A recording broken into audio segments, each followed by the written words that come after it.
আসসালামু আলাইকুম। আশা করি সবাই ভালো আছেন। আপনাদের দোয়ায় আমিও ভালো আছি। আপনারা ইতিমধ্যে দেখতে পাচ্ছেন পুকুরে মাছ ধরা হচ্ছে। তো এটা আসলে গলসা মাছ, গলসা মাছের চাষ। আপনারা ইতিমধ্যে দেখতে পাচ্ছেন, সামনে একটু জুম করে দেখায়। তো দেখেন, গলসা ট্যাংরা মাছ চাষ।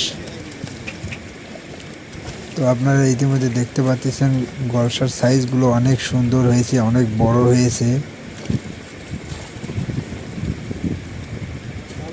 আপনারা দেখতে পাবেন,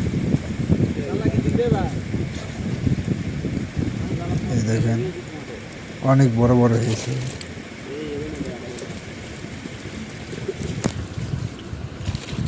তো এই পুকুরে গলসা মাছের পাশাপাশি বাংলা মাছেরও চাষ করা হচ্ছে।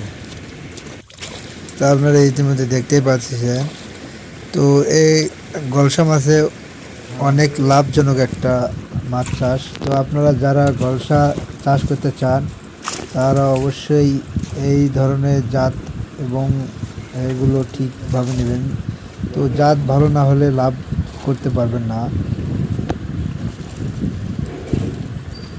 তো এই পুকুরে যতগুলো গলসা ছেড়ে দেওয়া হয়েছিল, 100%-এর মধ্যে 10% মাছ হয়তো কাটছে, আর বাদ বাকি 90% মাছই